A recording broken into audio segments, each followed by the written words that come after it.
Alrighty. Getting a little bit of a late start. Let's see.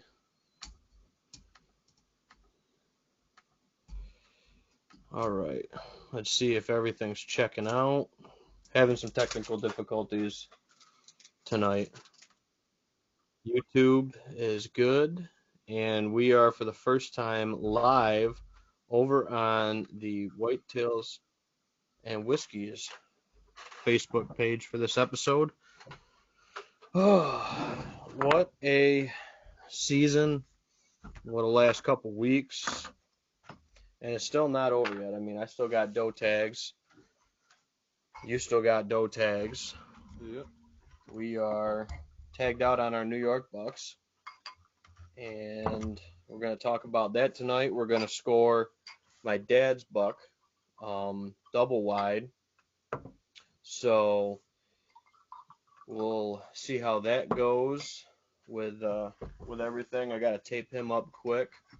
I'll let Nate talk about his hunt while I do that. Share the Whitetails and Whiskey over to my page, and then that way we can scatter up some more viewers. Nate picked the whiskey tonight. Old Faithful. Oh, the classic. Classic. That's how my wife would put it. Yeah, that'll work. My wife's coming down. Is there a technical difficulty? Yes, it is on the Whitetails and Whiskey page.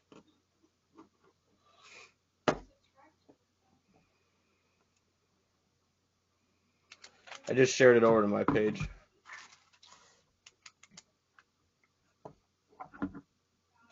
Okay, perfect. Yeah. There we go. Alrighty. So, working out a couple of the new kinks, trying it out on the Whitetails and Whiskey page. Trying to put it over there from now on. That way everything's going right through the page and channel and all that good stuff for us. So, whiskey of the night is, what'd you say Liza called it, or would call it? A classic. Classic. A classic. Classic. Crown Royal. Canadian blend for our whiskey of the night. So I guess in spirits of tagging both our New York bucks on the same night, which we'll get to those stories. Cheers, buddy. Cheers.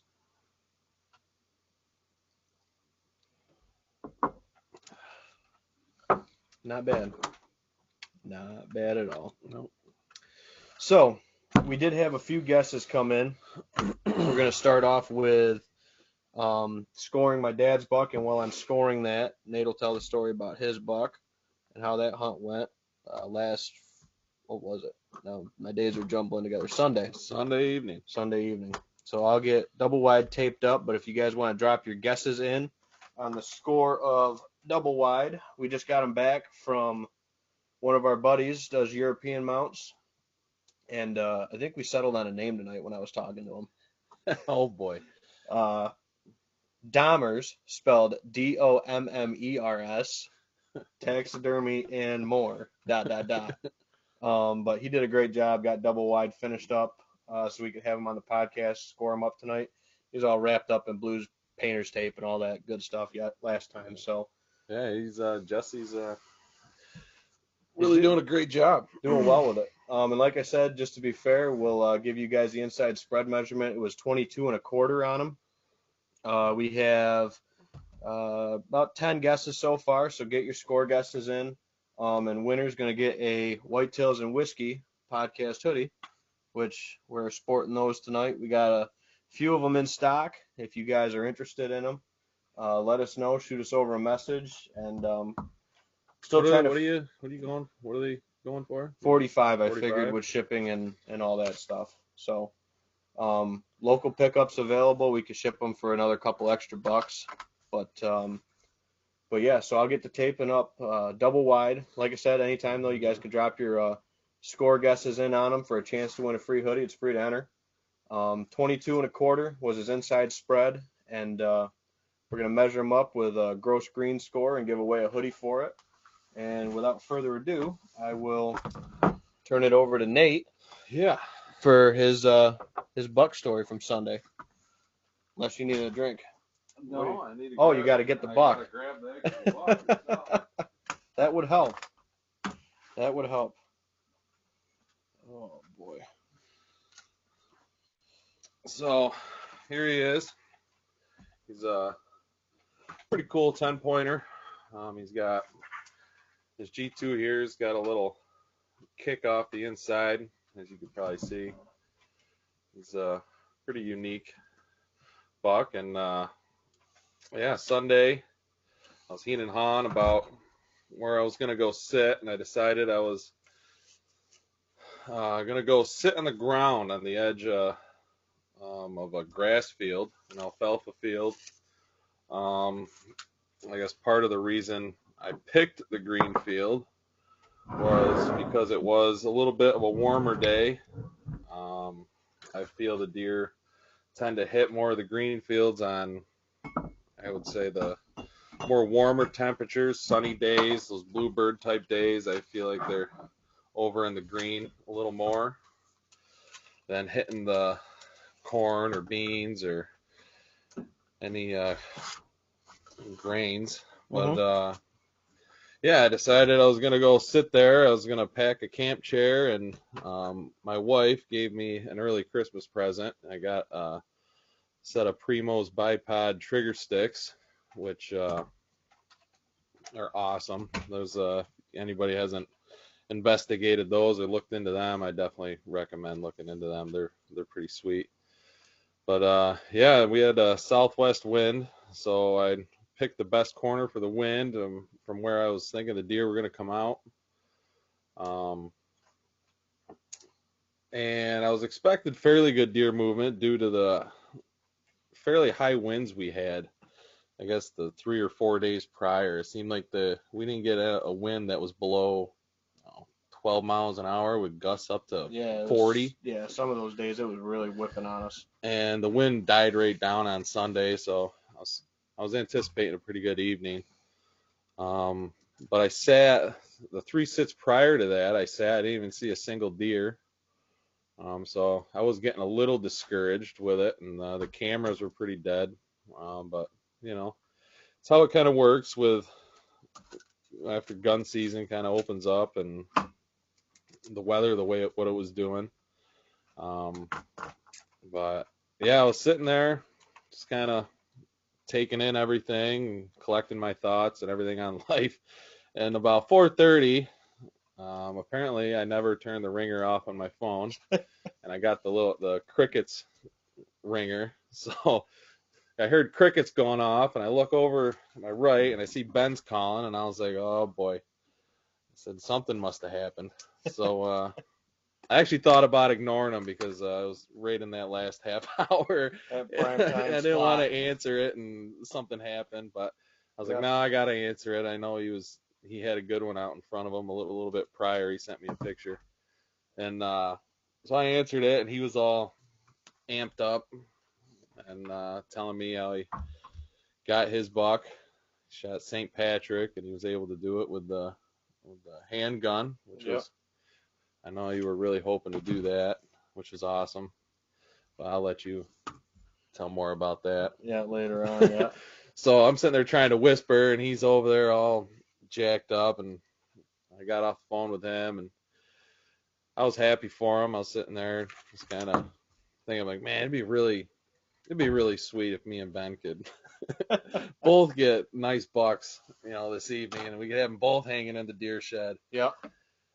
And probably about 4:50, I seen the first doe come out on the other side of the field. It's about a 130-yard field, and got the gun up. I shoot a 6.5 Creedmoor Mossberg Patriot with a 4x12 Vortex Diamondback. But I pulled it up, and I was kind of watching her through the scope, and a few more does filed out, and they were over there just milling around, eating in the grass. I was watching them, and I was like, where's the buck? I'm like, there's got to, I'm like, not even a 4-point with this group. I'm like, come on. There's got to be something with these guys, some antlers I can look at least. And so I decided I was going to pull the gun up, and I was gonna look through the scope and kind of scan the wood line on the other side of the field, and the field had a little bit of a roll to it, so I couldn't really see the direct adjacent corner from me. And I knew there was a pretty good scrape down in that corner. And I get down to that corner and I see just over the rise of the hill, I kind of see something that looks like, antlers. And I'm watching it pretty intently through the scope, and all of a sudden, what I thought were antlers disappeared and went down. I was like, oh boy. I said, I think I said he is here. And I could tell the spread on him was pretty decent, and he was a pretty decent buck. Then I was getting all excited, and I accidentally breathed on my scope, fogged the thing right up. Now I can't see nothing through my scope. It's getting pushing 5 o'clock now, and I know I only got, I don't know, I think it was 6 minutes left of legal shooting. Yeah. He needs to start making it up here, and I'm getting all worked up because I can't even see the does anymore because my scope's all fogged up. I'm trying to wipe it off.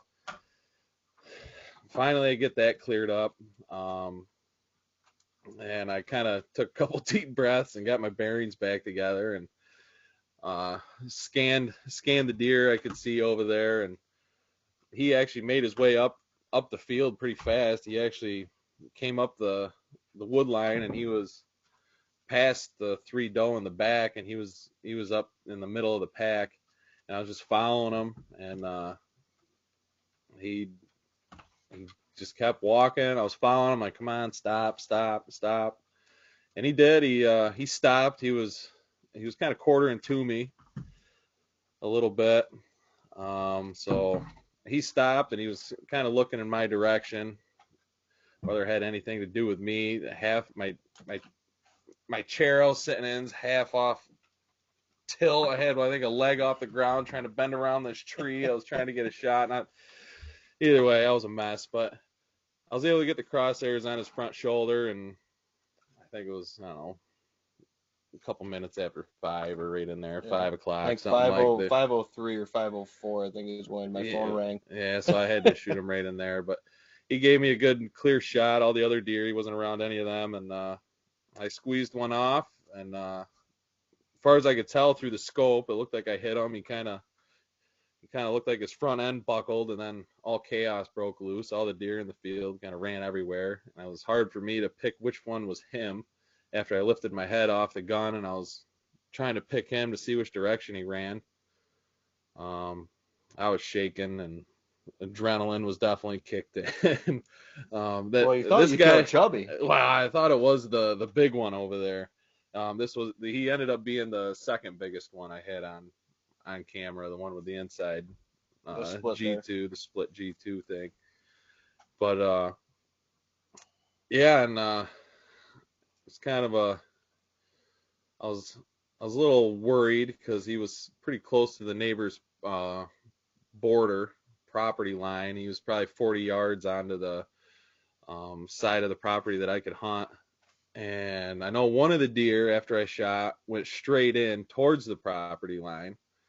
And that, I don't know, it is what it is. I know some people deal with these neighbors. I mean, some people, I was told from the beginning when I hunted that property, if I don't even bother asking, if a deer goes over there, it's gone, it's his, kind of thing. And I knew he was a good buck, and I was a little worked up that might have happened. But the rest of the deer ran down the hill back to where they came from. And calling Ben with all this stuff running through my head and all the adrenaline, and he told me he'd come give me a hand, and but he had to take care of his stuff. So I was like, "You're killing me, man." I was like, I want to go look now, but Yeah.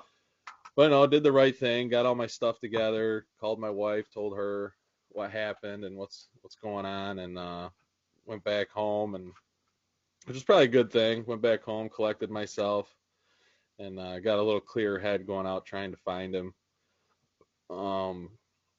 Ben got to my house probably 2 hours later. We headed on over there. We're looking in the field, and there's an old barbed wire fence line that cuts just inside the woods there. That is a pretty distinct property line. I mean, once you 20 find yards. give or Yeah. take. Yeah. Yeah, and so we're out in the field looking where he was standing when I shot. We can't find any blood. Of course, then I started getting inside. I don't think I showed it much on the outside, but on the inside, I was like, "There's no way I whiffed this guy." I'm like, "Come on!"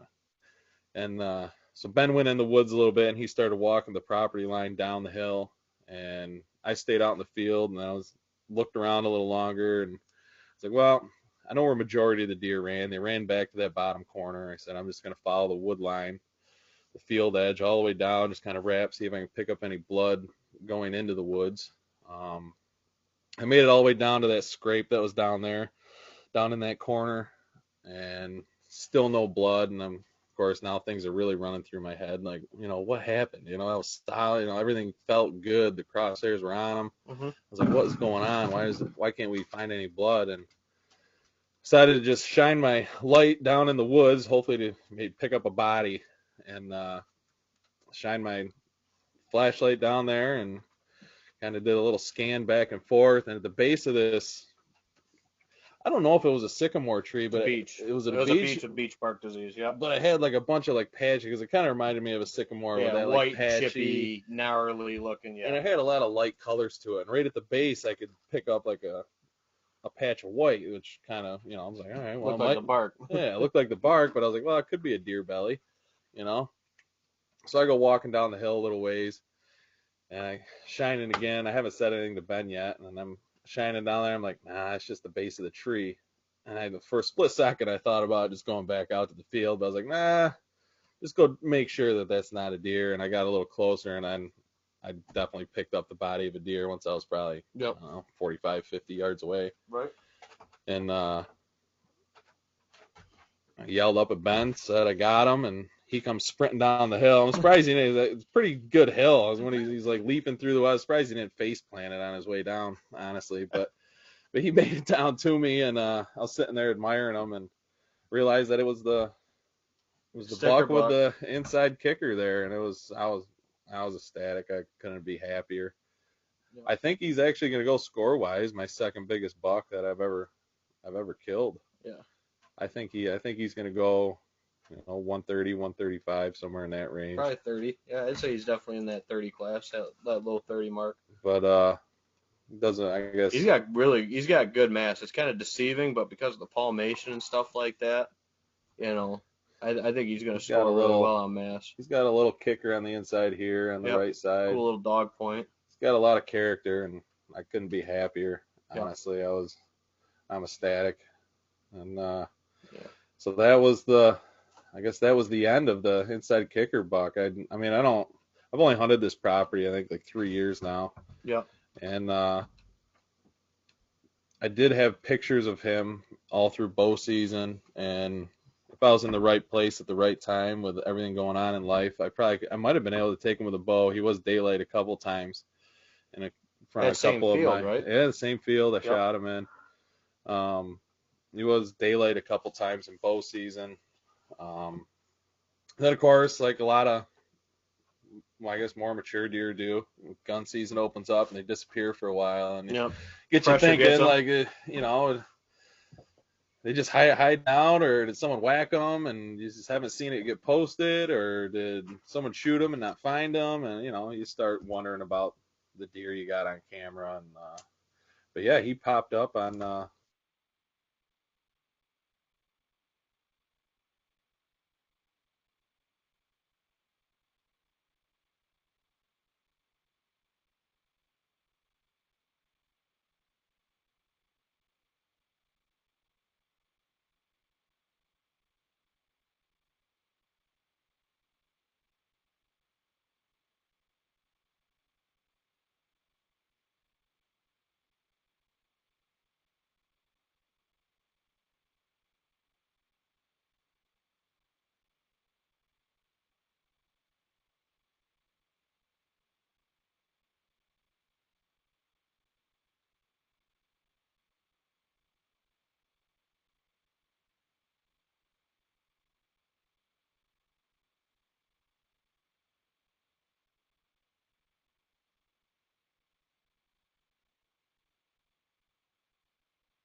back, maybe. Are we Maybe. back? What? I think we're back. Are we back? Are we back? If anybody is listening in the comments,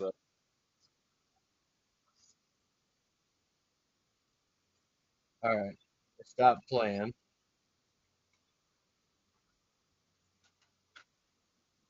Okay. Bullhorn says we're good. Everything else I think is dead. Huh? We're back? All right. I think we fixed it. Ben forgot to plug his computer in. Yeah, I Mark, can't. I can't. sorry. I can't. Can't believe that.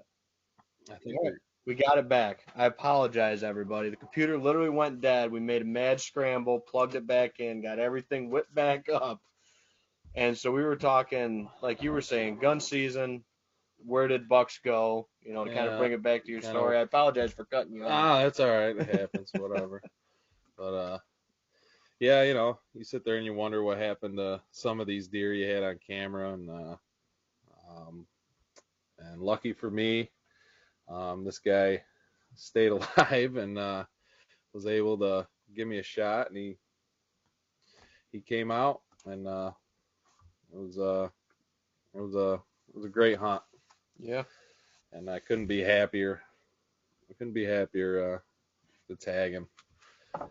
And but yeah, that's the story of what happened with me on Sunday, and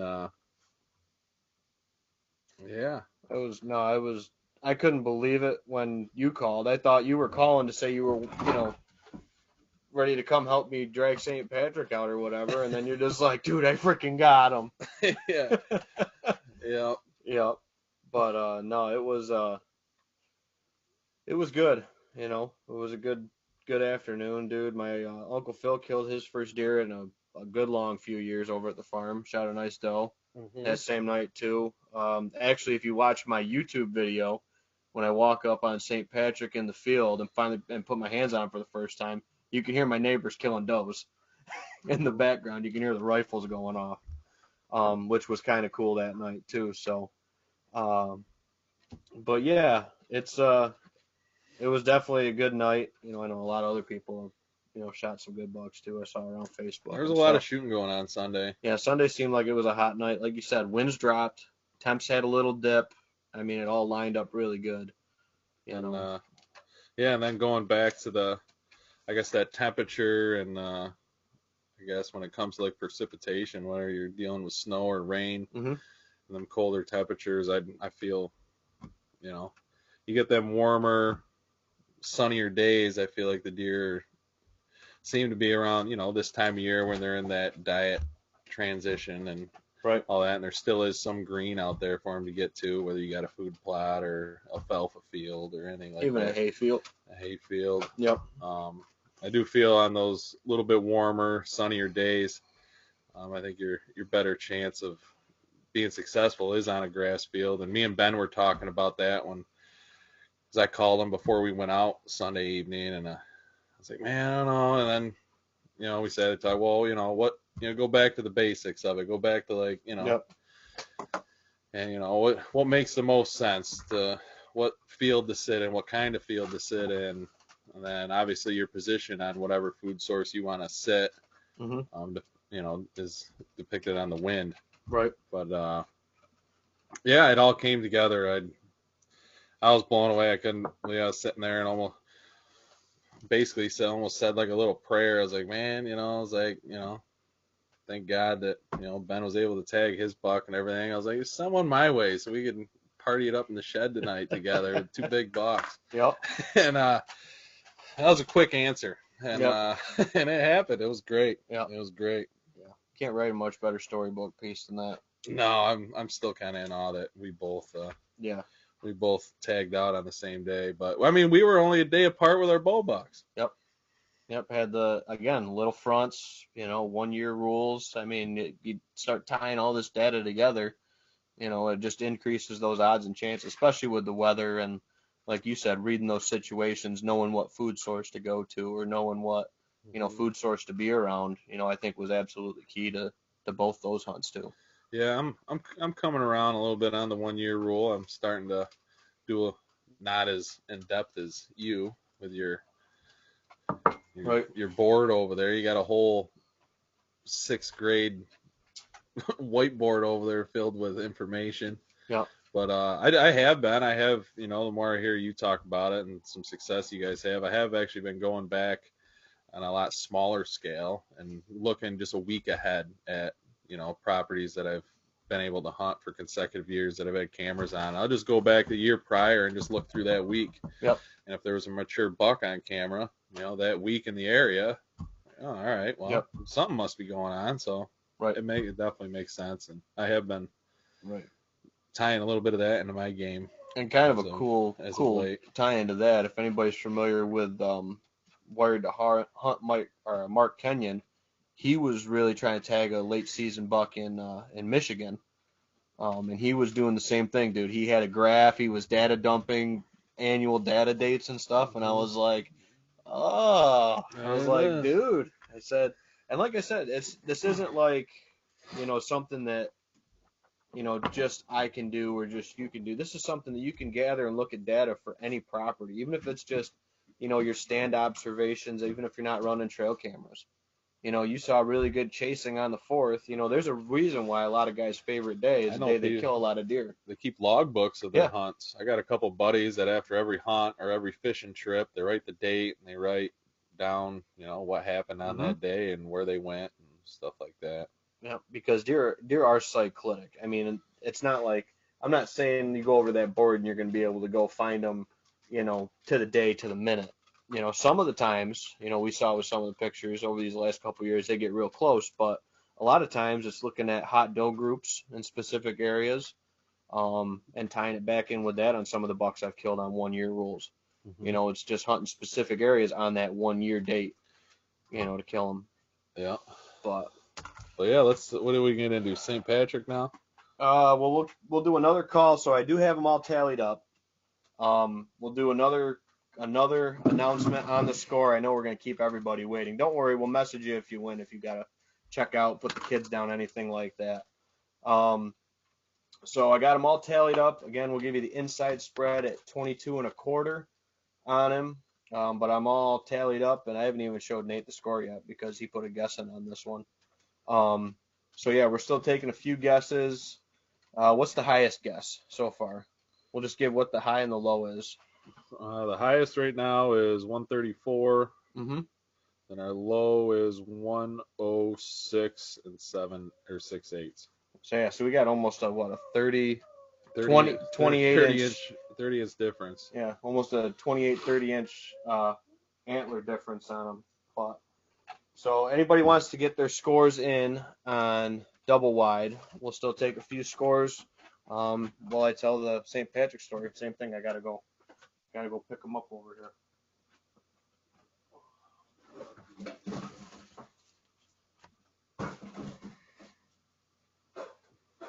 Gotta knock the borax off. He's a little snarly. So, this deer I been hunting for a couple years. I have to look back exactly to when I had my first pictures of him, but we figured he's 5.5, if not 6.5 years old. This is St. Patrick. That's his big pile of sheds down there at the end of the bar. From the last 2 years, I found one. This would be 2020. 21. Okay, I see. This is just the right side. Yep, 21 is going to be right there. That's going to be 20. Other one. This one's 20. Yep, and then that broken G2 one last year. So there's last year's. Broke his split brow off, broke his G2 off last year, and you kind of can see he had some hollowing of his antlers, and I noticed that a lot with the ones that he broke off this year, that they were kind of hollowed. Almost looks like a drill bit went down in them. So I don't know if he just didn't calcify all the way or what it was with him. But then that's him 2 years ago. So like you said, I mean, he's jumped with some mass, but other than that, he's kind of always been the same frame. I know it's a little tricky to tell with being all busted up that he is, but I had this buck Friday afternoon. I took one of my coworkers out and tried to get him a doe harvested. And we saw this buck at 260, and I remember texting Nate and being like, "Hey, I just let St. Patrick go." And he's telling me like, "Oh, dude, I can't believe it." And I'm like, "Well," I said, "he was like 260. I mean, it wasn't like it was a chip shot or anything either." But I watched him in the scope for 5 minutes, only about probably 80 yards from where I ended up killing him on Sunday. And so I watched him with my coworker. My coworker, me had a cool hunt. Watched a couple of young bucks fight. Got to watch St. Patrick for 10 minutes. Milling around and browsing and foraging out in one of the food plots a little bit from a ways. And I guess rolling forward to Sunday, Saturday I didn't hunt.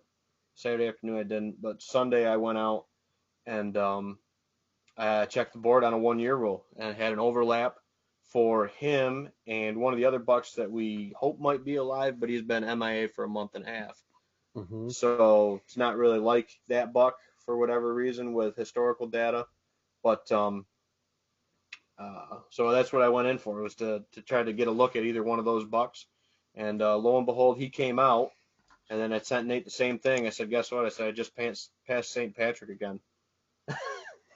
And he's like, "What are you doing?" I was like, "Yeah, he was like at 120 yards." And I texted him and remember texting him and being like, "If he comes through," because I had my pistol with me, I said, "If he comes through and gives me a shot with the pistol," I said, "I'm going to take him."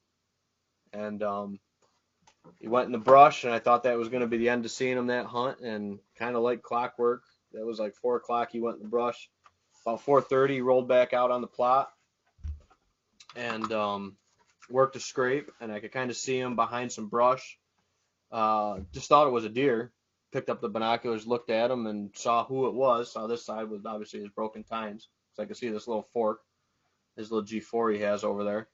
And I said, "No kidding." I said, "That's St. Patrick. He's like 40 yards away, kind of behind a big dogwood bush." And got the pistol out, got the red dot on, and tried to shoot him in front of me, but sitting in the seat, I couldn't really get turned on him and get comfortable with the pistol the way I wanted. And then he kind of walked through my shooting lane, and I'm like, "Well, that's going to be what it's going to be, I guess." I said, "I guess it serves me right." And then just being patient with it, he kind of angled toward this apple tree and this travel corridor we got on top of this ridge line. And next thing I know, here he is standing at the top of the ridge by a little doe fawn. I don't know if he was going to go over and smell her or push her or what.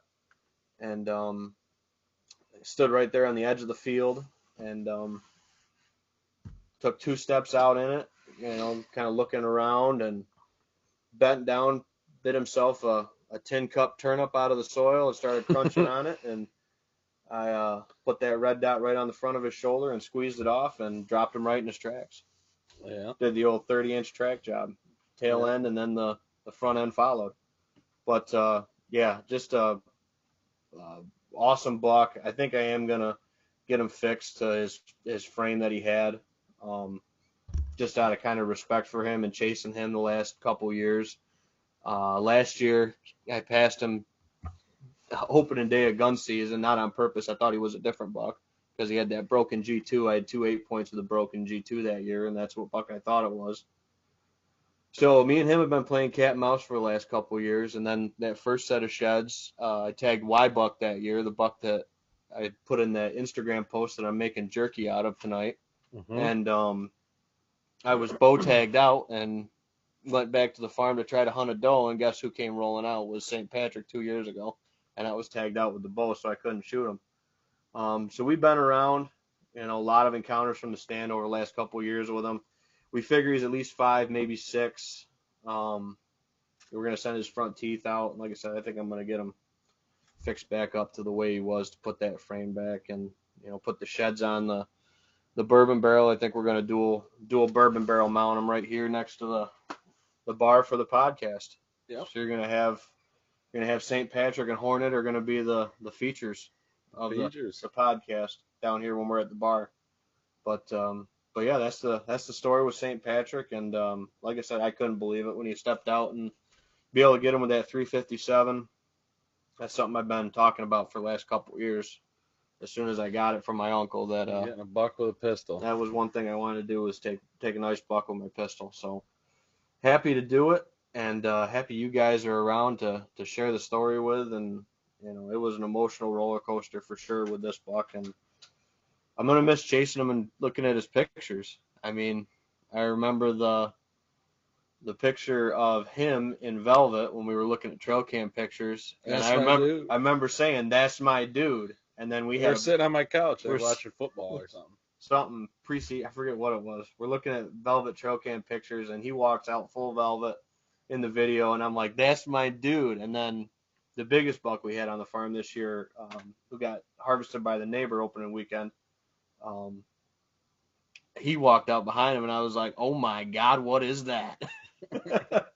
But yeah, Mo went about probably 160 class this year. I got to go put a tape on him for my neighbor, but yeah, he walked out in front of Mo, but that was just a fun, cool video and memory of him. And I got thousands of pictures of this buck and data points, and I'll put some of that data into future 1 year rules on spots like where he was breeding a doe, or chasing a doe really close. I don't think I have one of him on top of a doe, but I got him like right up behind her hindquarters, like getting ready to get on the top.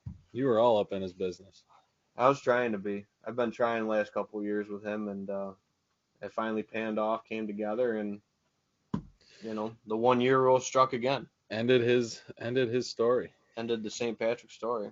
So Hannah says an Irish toast to St. Patrick. We can do that. So the Irish toast is you say something sad and then you say something happy. Well, St. Patrick's dead. Oh, because I tagged him this year. Hey! Well, I learned something today. I didn't know what an Irish toast was. Yeah. So you always kind of, I guess, find the good and the bad, I guess, is how that goes. So usually you go around the room and, say how your wife left you, but you met a new girl or something like that. You know what I mean? But yeah, so unfortunately we'll never be able to chase St. Patrick, but who knows? I'm ready for the next one to chase and some of these up and comers, and I'm curious what happened to old Curly. Curly is the only Three Stooge left of the Three Stooges group. I think he's the only shooter buck left on the farm, isn't he? Out of all your shooters, between you and the neighbors. Yeah, if Curly's still, there might be another one. I don't remember. If Curly's still kicking, he's the shooter that we know of. Mm-hmm. That's still probably around, and he's a solid 8-pointer, 4-year-old. Real good buck. Kind of in that same ballpark that Larry was, that my neighbor to the north got. My one neighbor hit him, didn't recover him, and my other neighbor ended up getting him during gun season, which was good because he had pretty bad infection starting on his top of his back from where he got hit during archery. But so Curly's still alive, but Larry and Mo both couldn't get over that 4.5-year-old hump. They couldn't make it. So Festa, what's up, man? Jesse Festa tuning in, saying hell yeah, boys. So we'll do, I guess, because Jesse's tuning in right now, we want to shout out the old Dahmer's skull mounts. The old Dahmer's taxidermy, Dommers, spelled that way. Taxidermy and more is kind of what we've been joking that the name of the business is going to be with them. But we'll do a last call on scores. Jesse, like I said, whipped this up. I think I dropped this off. Jesse, give us 3 days ago. Jesse, you give us a score yet, so you could win a hoodie. Yeah, Jesse, you got to enter a score. I mean, you touched this deer more than probably anybody. I don't know. Is that fair to everybody else? I think that's fair. I mean, he's seen it in person, so it is what it is. But so yeah, last calls we'll do on the score for double wide, and then we'll give a hoodie away. And if you guys got any questions, anything like that, we'd love to hear them and answer them. And if not, we'll talk about kind of what our game plan would be if we were still, had tags in our pockets, stuff like that, going into the last little bit of season. Still grinding it out. Still grinding like some people out there. And like I said, I'll still be grinding for a couple does. My jerky tooth has been hit a little bit sweet the last couple days. Your whole basement smells like jerky. Yeah, no, it's coming along good. So, all right, so I will say, Nate's got the scores over there. I will say, if you are, we'll do it like this, like they do in the double check all of them, make sure we don't double check all the platforms. Last minute. Nothing on the YouTube. You Come got on, Jesse. You got Mark, right? Yeah, Mark's on there. We got Mark's score. Yeah, Mark's in YouTuber. there. Jesse, give us a score if you can. Facebook seems like the one that's on target tonight. YouTube's kind of lagging, it seems, but I don't know. But yeah. So I guess we'll do like they do with the sportsman's banquets. If you guessed 125 or older or over, you're not the winner. Ooh, it's cold. So 125 and under is going to be in the game for score on him. So he didn't quite hit that 125 mark. That's kind of where I thought he was going to be, 125, 126. I think you said 127. Yep, I went 127 on. Couple things that hurt him on that, obviously broken tines, broken beams, chipped up. This one messed up, broken brow. I think he would have been in that low 30 class, had he not been all chipped up and He's a in gun scrapper. season. He was definitely a scrapper, and last year, dude, he was all cleaned off. He looked like St. Patrick last year. Well, they look pretty similar. Yeah, pretty similar frame. Yeah, just a really good buck. Actually, his shed's right over here from last year. Forgot to put that on the bar tonight. Yeah. So I mean, he did a fair jump, but not crazy. Put on a pretty good amount of mass. Beam. Yeah, put on good sweeping beams. Sits back off his head nice. I actually found this right about where I shot St. Patrick. Just happened to be. So I guess enough deliberation. The score comes out at 122 and 1/8. So what do we do if we got a tie? Because we do. We have a tie. They're within an eighth. We have two guys that both guessed within an eighth. And they both guessed the same number. So it was 122 and 1/8. Ryan Wilkes guessed 122, and KREG, I'm assuming that's Craig, guessed 122 as well. He messaged me in. I think he's Who guessed 122 first? And that would have been Craig guessed it first. So Craig was the first one to put 122 in. Craig was the first one at 122 via Facebook message from last week's episode. So, well, we should have. Well, that's our bad because we should have told Ryan that number was already taken. Or we send them both a hoodie. Ryan's a good friend of ours. He gets a hoodie. Yep. We'll send them both a hoodie. So that was on us. That's our bad. That's on us. Sorry. That's our bad. Sorry, guys. But Sorry, either everybody. way, you both get a hoodie. Yep. So to be fair, we'll send Ryan. But from here on out in the guessing, we're gonna try and keep track. If you do guess the same score as somebody on bucks in the future, we will let you know if that score has already been posted, and hopefully you can give us another score. Yeah. Yep. But they both get hoodies. Yep. And I also want to point out that there were some really, really other good close scores. My wife was within an inch. Good job, Liza. Liza was within an inch and an eighth. Aaron messaged in at 123 3/8. 124 and 4/8 is what my dad thought. 120, 123, 125, 126. A lot of people within, 5 inches or so of actual score. A lot of them, a majority of them. So good on you guys for estimating score. There. Yeah, everyone was right there. I guess highlights with them. Spread went 22 and 2/8. Left beam was the longest beam at 23 and 2/8. And his longest tine was both the ones on his would be his left side. Both of those measured at 6 and 3/8. So he was pretty short on the tines. Wow, they're all gone. Yeah, and they're chipped up and gone. So, I mean, I figure he probably lost 5, maybe 6 inches, if not a little bit more. With his beam broke, his tines broke, brow tine broke. I mean, you name it. He's a scrapper, dude. Yep. Him and St. Scrappy. Patrick busted each other up. But Father and son bucks. Liza says both hoodies to everybody, and Billy says they're both winners. Liza says she's proud of me. She said she was proud of you too during your story. Forgot to add that in. Thanks, Liza. Thanks, Liza. And Liza says she's actually listening when you guys talk. She knows. She knows. She knows with the score. We're fed up with it enough that she's gotta pick up on it, and she is, dude.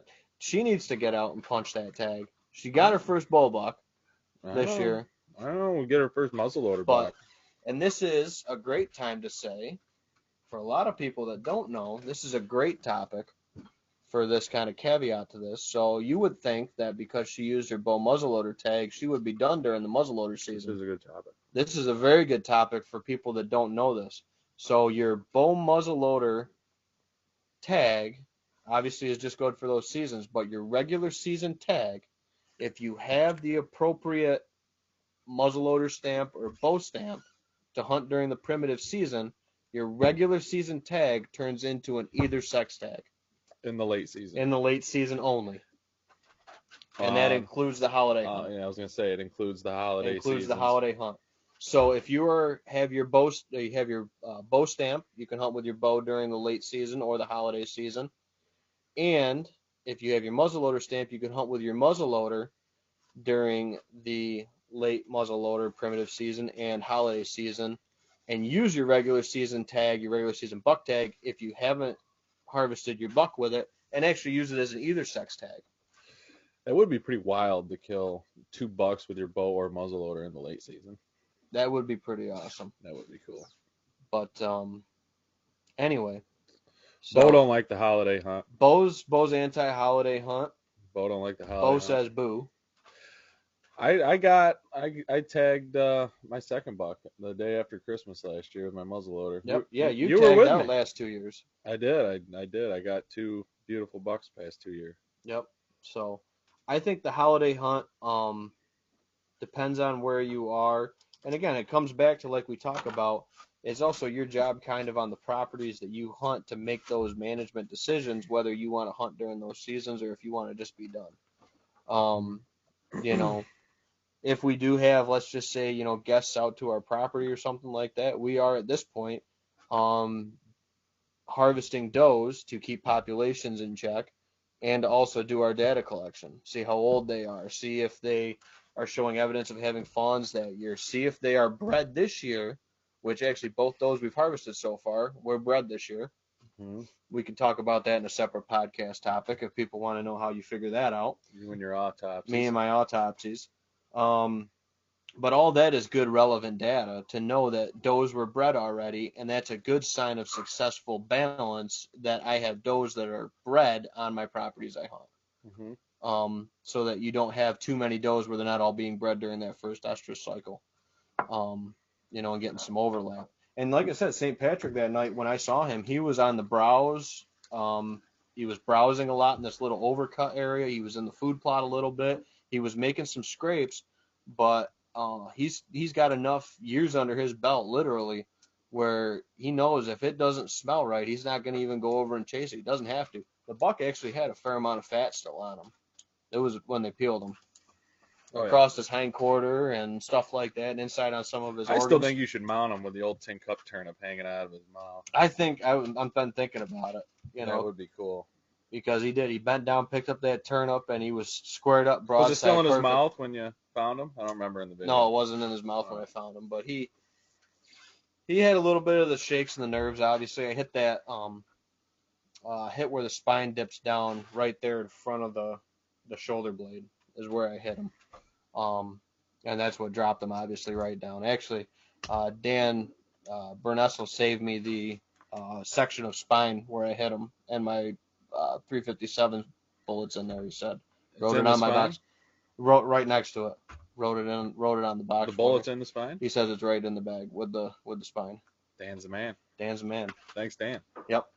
So I think that's pretty cool. I'm curious to see what that bullet did. I mean, obviously it shattered that vertebra that's in there. You can feel what it's like. But dropped him right on the spot. I'm shooting a 180 grain Winchester Partition Golds, which if anybody has any of those, I would love to buy your boxes because they no longer make that ammunition. And that gun is a hammer with that 357, 180 grain Winchester load. But yeah, I don't think I'm gonna stop hunting with that pistol during the firearm season. It's a different animal, man. Yeah, yeah. If you have, you have the opportunities where, the deer are coming in that close. Mm-hmm. I know a lot of guys that carry them, I guess. Yep, and it might cost you a couple opportunities, but I lean more towards I'd take I guess optimize my chances. mm-hmm. If it's rifle season and I can reach 200 yards. If it's rifle season and I'm hunting with what can reach out there. Yeah, if it's rifle season and you're hunting and the sticker buck comes out at 200 and you're just toting the pistol. Yeah, that would be a real disappointment to me. Yeah, right. I try and optimize my chances to the max. That's fair. So we had a good question come in on the YouTube channel.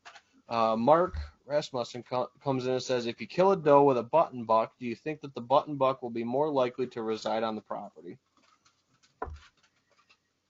What's your thoughts? I think it all depends on when he actually gets to be, I guess, a year and a half, 2.5, and he gets a little more competitive with the other deer. It all depends on who's the dominant deer around. I think he's either going to get pushed off in breeding season. I mean, I think either way, that buck's probably going to be in the area. Yeah. Whether or not he's just going to live on your property because he got orphaned there. Right. I think as he gets older, he's just going to follow suit with what nature does. Yeah, I think there's going to be a balance there. If there's a spot for him on that property, I think he'll slot in, like you're saying. Absolutely. But this time of the year, you typically don't see button bucks with does. No, if you are hunting and you see a doe alone out in the field, take a good look at it. Yeah. It might be a button buck. Yeah. Before you squeeze the trigger.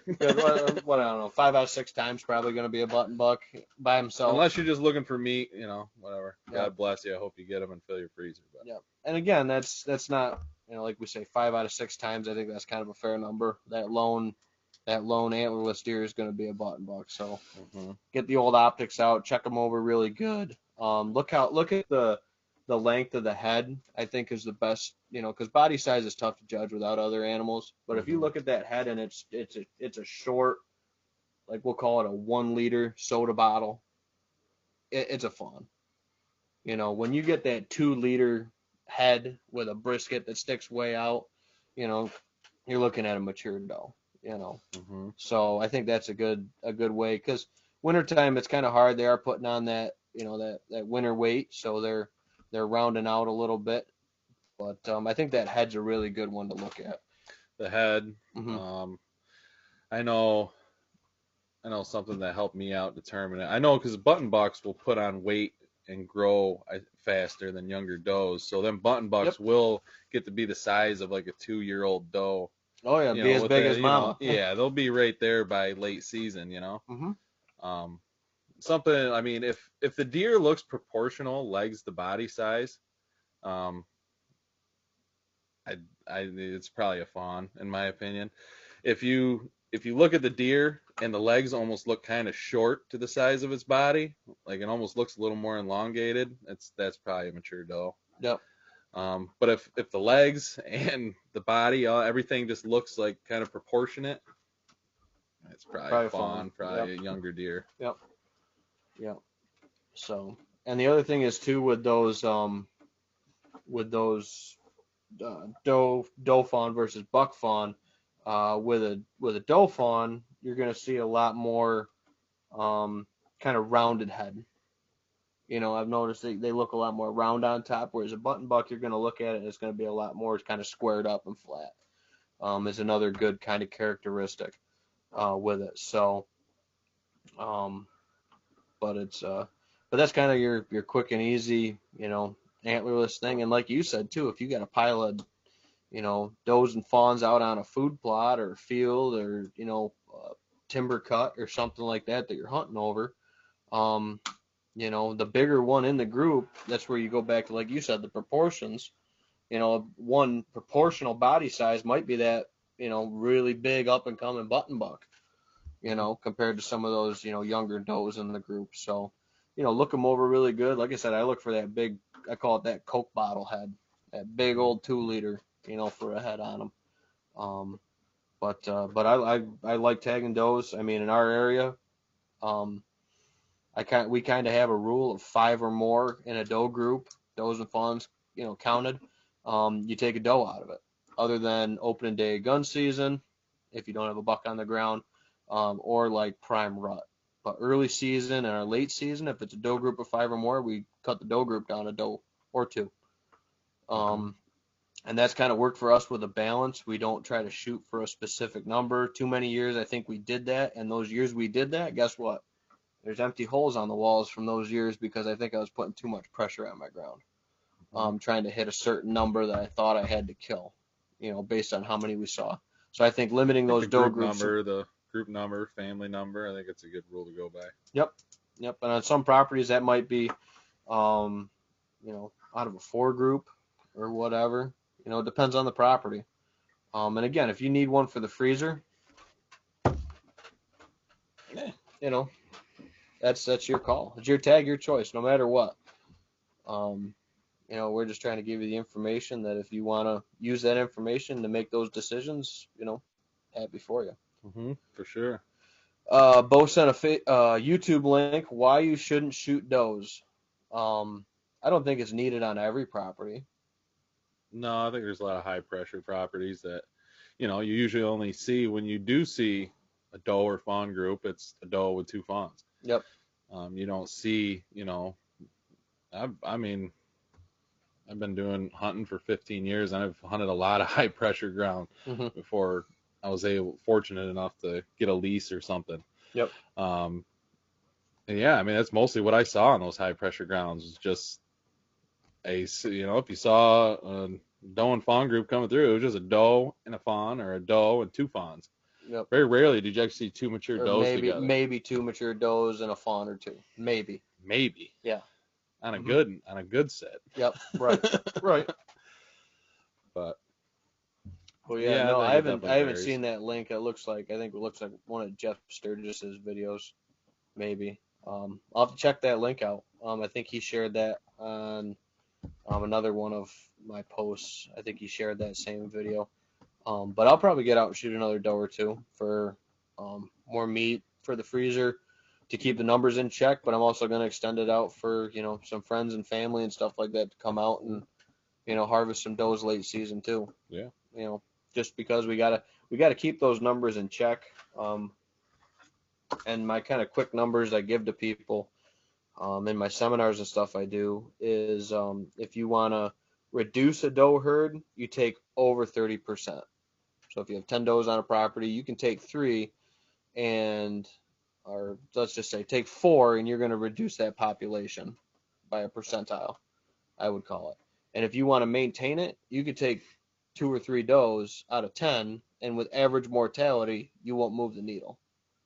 So if you have, 10 does or 5 does, you can take 1 or 2, no problem.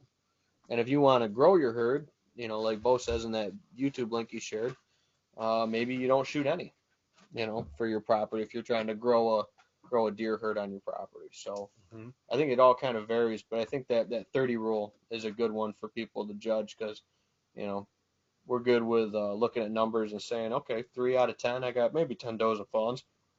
I could take 2 or 3 and be fine. And that's 2 or 3 total, not 2 or 3 per person per plate. It's not per guy hunting. Yeah, per guy hunting. But no. So you just be smart with it. And again, I might take, I'm gonna probably take 1 or 2 off my grandmother's just to kind of because that's what I do every year over there. Kind of keep that place relatively maintaining. And the farm, like I said, it'll be probably guests. My dad's taking a doe. My uncle's taking a doe.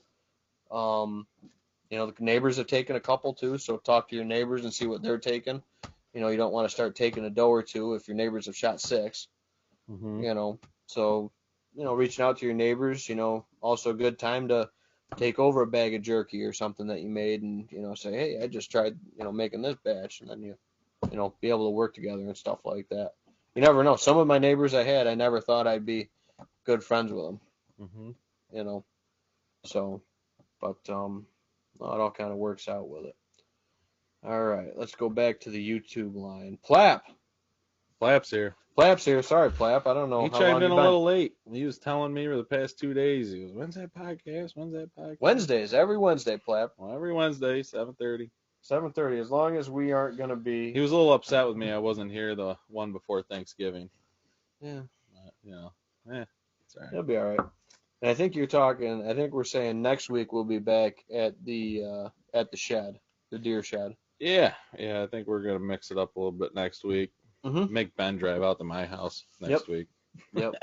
Absolutely. So, but yeah, just mixing it up. I know you also got a new keg. What's the crafty keg on tap now at the deer shed? Raspberry cream ale is what I got on tap That is now. one of my favorites of Mike's. Yep. Mike made me wait a week for it, but Mm-hmm. it's worth the wait. Yeah, absolutely. But Absolutely. I guess a little something I want to throw in there is going back to, I guess, tagging my second buck this year, going back to the weather and the conditions of the day, the weather leading up to that day, and how we were talking about them warmer temperatures and it being sunny, low wind, and how, and we were both talking and our experiences. The green fields are, the ones that sit on those kind of conditions. Yep. And then when we talked about the holiday hunt last year, it's kind of a similar situation. Just flipped. It was flipped because on my way home from work, I know that my wife's family's friends with the guy that owned the property. Yep. And I was driving by it, and it was, late December, Yep. and there was still a block of standing corn out there. And I still had my regular season buck tag that we'd already explained that you can use in the later seasons as an either sex tag. And I don't know, the weather was coming up. I remember I called you, asked you if you wanted to go with me because you were looking to, possibly, Maybe I hadn't shot a buck last year because either. I asked my wife if she'd get a hold of the landowner and see if we could go back there for a day, and we had a day permission. Shout out Liza, thank you. Shout out Liza, she's always helping me out. But so Liza gave him a ring. Said, "Yeah, that's fine. You guys can go out there this evening or whatever." And we went out there, and Ben sat on one side of the hedgerow, and I went on the west side over in that field where I kept seeing all that standing corn, and it worked out with the same thing. It was the same mindset for that hunt. It was really cold. I think we were in the low 20s. Oh yeah, it was. It was cold, a little bit of snow on the ground. Light wind. We were both sitting on the ground. And we had big weather coming the next day. The next day it was going to get really windy, I remember. Yep, I remember the big fluffy flakes coming down real slow. Yep. And it was the same thing. It was right around that, last light. Yep. That last shooting time, and he stepped out, and I was able to get him. So looking back on it, I guess that theory was the same thing that happened this year. It was just reversing weather. Yeah.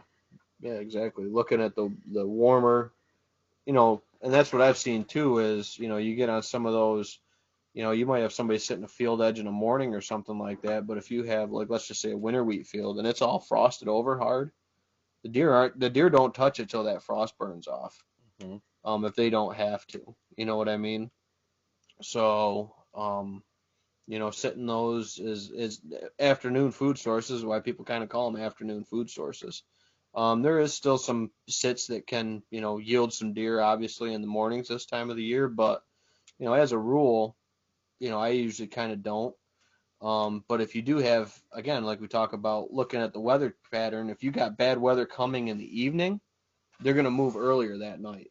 Like if you got weather coming in at 6 or 7 o'clock, they're going to move earlier to get that feedback on. So when the weather hits, they can lay down, lay low, and then come back out after that weather moves through. So watching that weather and when that weather's hitting, can help you time your hunts too accordingly.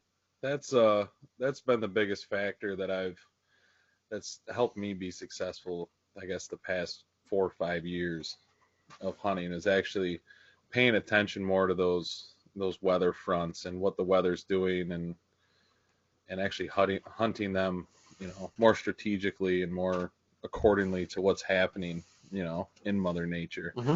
And that's real. I would say that's the biggest factor in my success the past 5 years. Right. Clap says, just wondering, when did the hunt change from driving deer to setting and waiting for the deer to come to you? I think it's still a balance of both. I think there's more stand hunting, I guess you'd call it now, than drives. But even when I was picking up Dad's buck at Jesse's today, there was another group there picking up a skull mount, and they're getting ready to do a couple, end of season pushes this weekend and stuff like that. So, I think that like we talked about, it's an effective tool. Yeah. Pushes and A lot of deer have died because of deer drives. Yep, a lot of them, no doubt. But I think to have consistent success on a property year after year, your woodsmanship and hunting it smarter, you're going to be more consistently the one tagging deer than somebody that's and there's guys that go drive and kill deer, but I would say the groups that drive deer are successful. I wouldn't say it's individuals. It's an individual Right. success. Mm-hmm. And definitely driving deer is a group effort. Yep. And I think that there's definitely some merit into it. Some public pieces maybe. I know Billy Harvey and them guys, they did a few drives and stuff down in PA, but on like thousands of acres of, state forest and stuff like that. But it's not a property they plan on hunting all year. Yeah, that too. Or it could be some people do it end of the season. Thanksgiving is another traditional kind of drive day. I think that kind of changed with I guess the video era of hunting. I think is kind of where that, because a lot of people didn't think that way. You didn't sit on a stump and wait. Mm-hmm. You kind of went and found the deer, or pushed the deer to somebody else. I think that was kind of the video era. 80s, I think is when that started to change. And people started watching these guys, like Stan Potts and a bunch of them other guys that consistently killed. Yeah, the old Night and Hale movies. I mean, the Drury guys. The old school Mossy Oak and Realtree, like way back when. That's what I grew up watching, was the Druries. Yep. Yeah, no doubt. But I think that had a lot to do with it. I actually still use their app. I'm a big fan of DeerCast. You are a big fan of DeerCast? Yeah. I am a big fan of DeerCast. I do like their app. I think the weather's and how you can plug in your location of your hunting spot, and I think their weather and everything that they predict is fairly accurate. I mean, their deer movement scale, I guess, can vary, but no, I do like the right there you go, right on cue. But yeah, I'm a big fan of DeerCast. I've been using that for years. I use mostly Weather Underground. For my weather tracking, I like their hour by hour. But I also will, use the radar that's on that. And I found that pretty accurate. But again, especially with wind directions, I've noticed with certain spots, depending on topography especially, if you say like this would be great with a west wind, but it's like in kind of a channel in a valley or something like that, you're never going to get maybe that west wind to even blow in that spot. Even when it's west, it's coming out of the southwest or southwest. So I think that just comes with I think the wind knowing the property. The wind can be a little deceiving, but for looking at incoming weather patterns, temperature, pretty easy and relative to get a good grasp with a good one by Weather Underground. They have that, like Bo says, with the history function right on cue with the list of features on it. You can go back historically and look at the history of where the weather's gone and stuff like that in past years. That's pretty so cool. You can go way back into like the year before and stuff like that and see what the weather was. I haven't tracked that weather with the 1 year. Um, it's a lot of data dumping as it is to do the 1 year rule stuff, let alone if I put weather in with it. I'd have to write my own That's algorithm. that's a full-time job. That would be a full-time You're job. making it a full-time gig over there. Yeah, as it is, I mean, it's a lot of data dumping with, stand Which observations which and I mean, to be successful year in, year out, it literally is a Mhm. second job. Yep. You really got to Yeah, love yeah. it to get that, that in depth with it, for Well, sure. and like we were talking with I forget who me and my dad were talking with, but they were asking something about trail cameras and if we pulled them and stuff like that. And I said, yeah, I'd pull them here and there. They kind of look at me like I can't believe that I'm not pulling my cameras, and I'm like, I don't care about this year's data Want to know who's until still next around. until next year when I see who's left and what years, what times they were there this year, so I can hunt them there next year. Like I said, I'm not 100% all in on the 1 year rule, like we always talk about. Weather's going to trump, your stand location, approach, and exit is going to trump any 1 year data. But if you can line up all three of those things, big weather change, excellent stand location with access, and then you throw a 1 year rule on top of it, Mhm. if you can stack all those odds in your favor, why not? If you can stack one more thing that gives you that little bit of chance or edge, even if it's a 10 to Like, 20% increase of a right. chance. That's what I was kind of getting at earlier is when I go out, I try to do my homework and I want to hunt to the optimal of my ability, give myself the best chance I can to be successful. Mm-hmm. And that's it. That's the name of the game. That's how you do it, putting your time in and learning this stuff. Bo says I like to match it with my trail cam picks from previous years to see what wind the deer were using that day. Yeah, that's gonna be somewhat.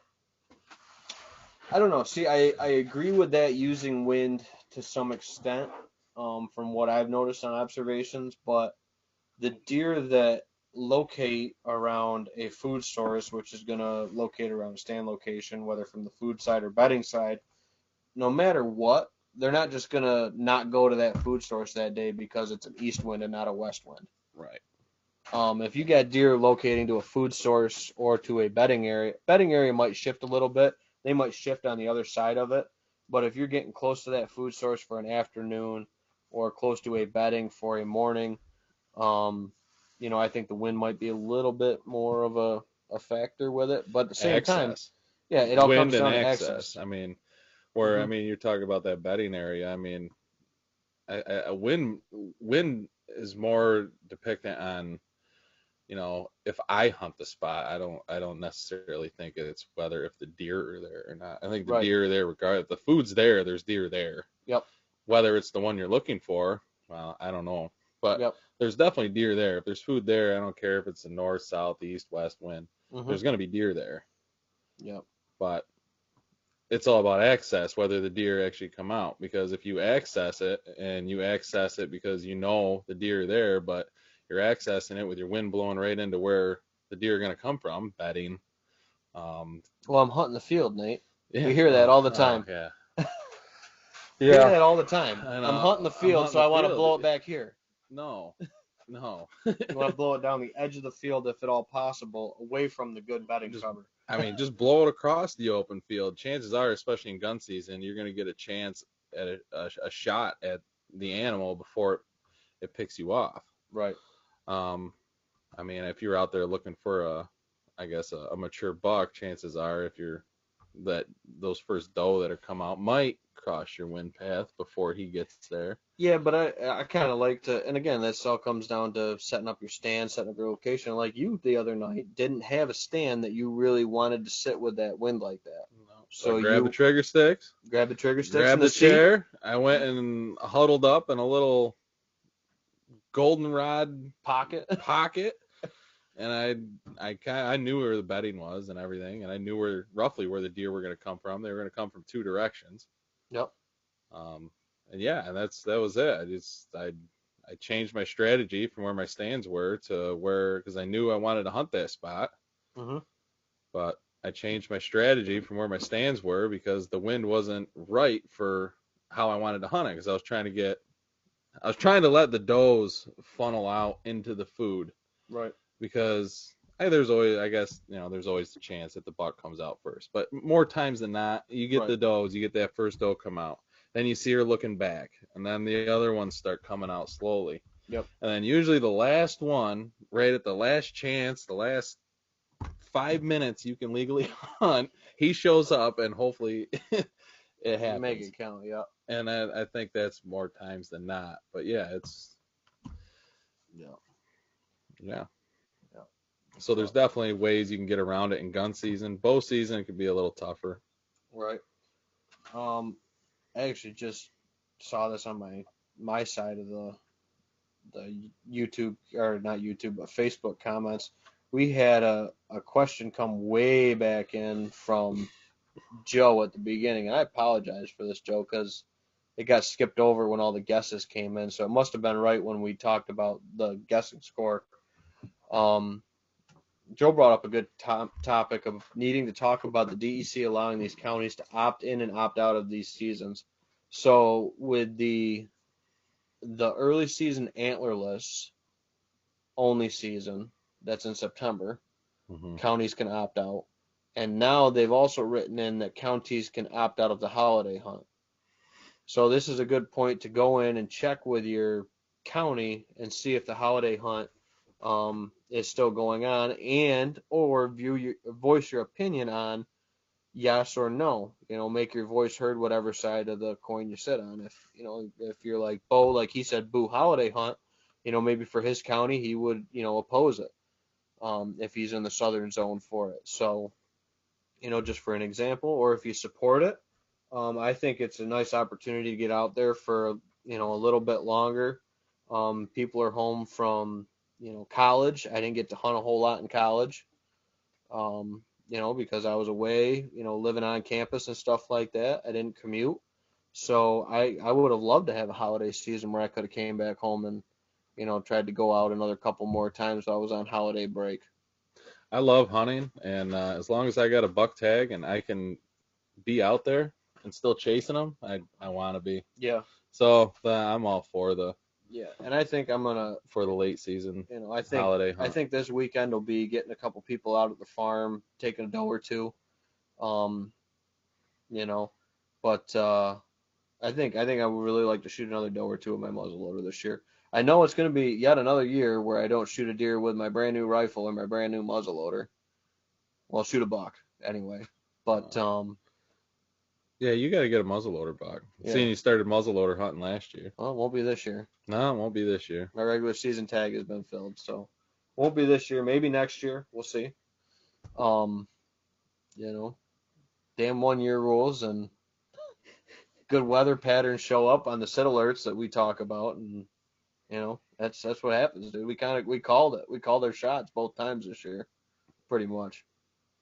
Yeah, things kind of fell into order for us. It doesn't happen like that. No, this is kind of a unique year, honestly. Yeah. But Bo said called Jeremy Hurst last year on the topics. He said counties cannot opt out of the holiday hunt. The post I heard the other day was that they're going to be able to opt out with the legislation. I haven't looked into with the New York Conservation Council. I heard that they were going to be able to opt out with it. Maybe that's something in the future that they're voting on. Maybe I'm mistaken on it. Maybe I didn't read the post all the way. That's entirely possible. But I believe that they were talking with the Conservation Council about the ability to opt out of these seasons. I don't know. I guess I got to look at it a little bit more. I guess I'm not really thinking too much of the holiday hunt because I was trying to kill my buck now. Mm-hmm. I guess if it got closer to the holiday hunt, I would have looked more into the rules about it. Yeah. Bo says he's going to call and check on it tomorrow. Yeah, Bo, let us know next week. Yeah. Or message Ben and let us know. Yeah, let us know. I'd be interested to say what Jeremy says. Yeah. But I think we had another comment come. I like we'll come back to Bo's comment up here. The habitat one? Yeah, we'll come back to that one. We had one on the YouTube line. I saw bidding in. Yeah. Plapp says, With the new satellite technologies, do hunters watch their cameras to see if a deer is near a stand that they're hunting in? like zooming right in on it to see if he's right there. I think he's talking about cell cams. Cell cams? Yeah, he probably is. Yeah, I guess they do. I mean, I think cell cams. I mean, I know it's like with anything with phones, you get drop calls and everything else. But I mean, the faster you can get that data, the faster you can process it and go, I guess, execute your plan. I'll give my hot take on it. Hmm. So, if anybody's watched Jeff Sturgis, his big thing is can't kill him from the couch has saved more big bucks, meaning by putting more pressure on the ground, they save more big bucks. I think that cell cameras are saving more big bucks. You think cell cams are Saving more. Okay. Because if you were, and I know you and me don't run cell cams, No. but I I wouldn't know a mind lot. it. I know a lot of guys that if there's not a buck on their camera, they're not hunting. Oh yeah. Yeah. I think that that's almost, if you have, like we were talking about, that great weather day or just ahead of a weather front or something like that coming up, and you go, yeah, I haven't seen a shooter in 2 weeks. Mm-hmm. You got to balance all these different tools, But I think that's my hot take of the night. Well, I haven't. I mean, I checked my cameras. I didn't have a shooter on camera on that property I shot that deer on. I didn't have a shooter on camera since opening day. But I wasn't seeing anything on my other property where I was getting a lot of, nocturnal nighttime pictures of Yep. bucks, but I wasn't seeing anything when I was out there. Mm-hmm. So I was like, well, I still want to go hunt. I'm going to go see what happens. And that's what happened. With good condition. But you know where my camera was where he walked out? Because cameras don't catch anything. Cameras only catch a certain. They catch that A very 30-degree view 30 feet out.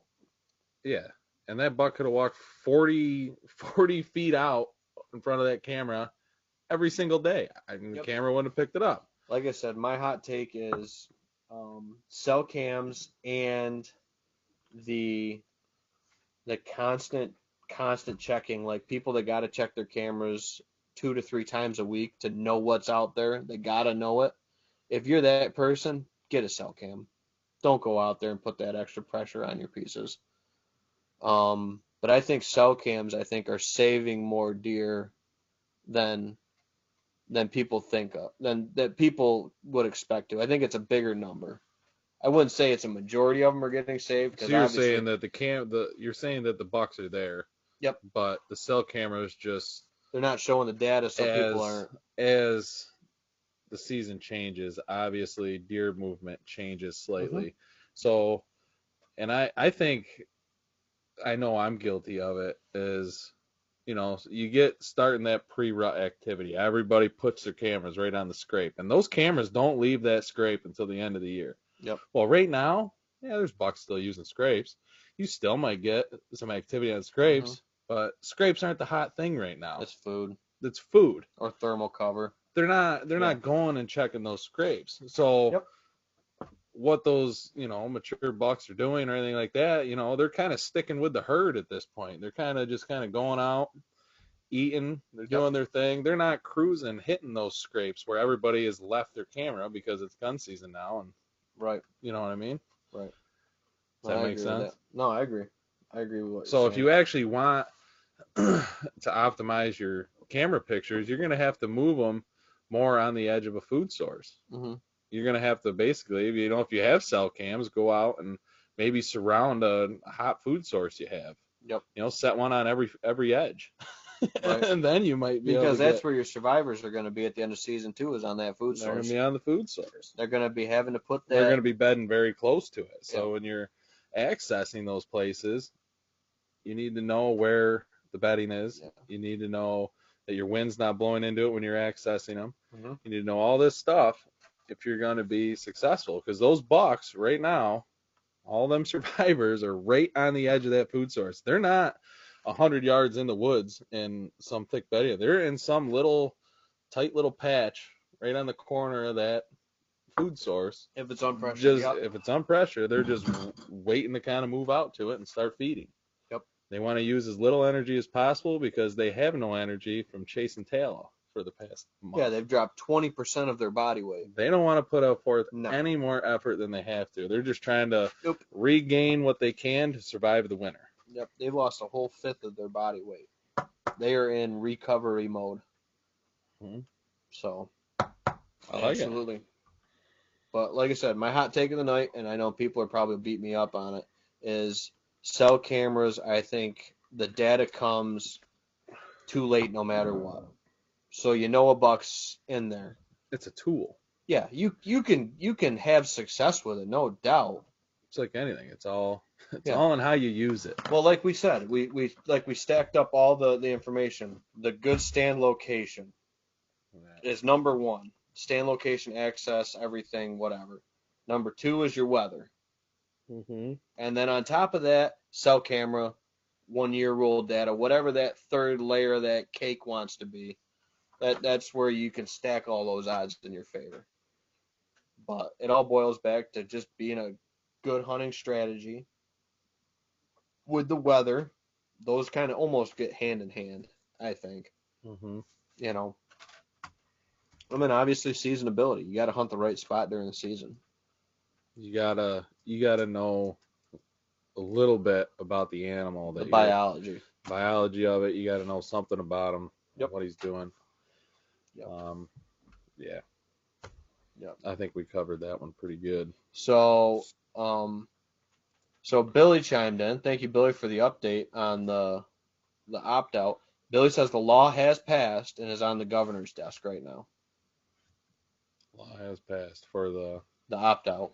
opt-out. I believe Billy's meaning with the opt out for that law passed. So then it would be up to the county legislators to opt it out before Christmas, basically. Mm-hmm. Because it's the day after Christmas is when the holiday hunt starts for the southern zone. So, but So Bo chimed in a little earlier. Let's go back to that one. Bo's comment coming about up the here. habitat. Habitat season is coming. You guys got any special plan this year? What about you, Nate? What's your off season plan, if any? I gotta say, other than beating some shed miles with me. Yeah, I mean, definitely going shed hunting early March. Yep. It's a little harder for me because I don't own my own piece. The one owner of the property I hunt, Steve, he did allow me to spread some of your mix out into some beans and stuff this year, but it's all the properties I hunt I don't own. I have to go through the landowner to be able to do anything. I mean, obviously when I'm hanging stands, they don't have any problems with me nipping down some saplings or trimming some branches, obviously, but I mean, I'm pretty limited because I don't have I guess 100% permission to go do whatever I want. Right. I guess off season, I guess habitat wise, I don't really have much. I definitely have this year. I definitely with some rotation of crops and farmers changing alfalfa fields into like corn or bean fields and things like this. I definitely have a different plan in mind for some different stand locations. I guess my biggest thing is just keeping tuned in with my bow, so I'm ready when because I mean January. I'm pretty sure archery leagues are gonna. We got the call today. January 3rd, our indoor archery leagues start. Less than a month away. I mean, I'm gonna start, I guess, preparing myself for the opportunity. Not so much working on habitat. I wish I could do more with habitat. You can come over and run a saw for me anytime. Oh, Ben, I know. I'm sure I will. I'm sure Brian will put you to work. Oh, Brian's got no problem putting me to work. But no, I mean, unfortunately for me, in that side of things, that's just, I mean, everyone deals with things different. Everyone has a different situation, but that's a little bit of mine. I just kind of get myself prepared, I guess physically and keeping my muscle memory and everything with the bow tuned in for bow season. And I guess that's kind of how I prepare in the off season. Just maybe do, pop up a few new stands with some of the rotations of the crops, and maybe run some cameras, get my cameras out there about August sometime. Mm-hmm. Usually when I do it, when the bucks start coming into a little more hard horn, um, seeing what's out there.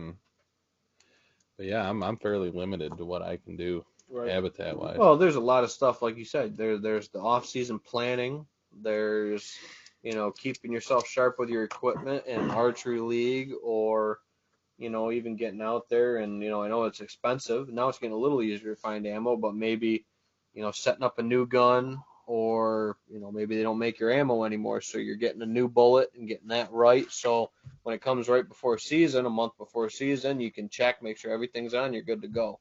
And you're not scrambling at the last minute. There's a lot of prep time there that you can, use in that off-season habitat season time, to help you be successful next season. We do a lot of that. Or the data crunching, like we talk about with this 1 year rule thing. And like we say, I track it on a specific buck level, but I also track it in specific zones, or see if there's overlap with different bucks.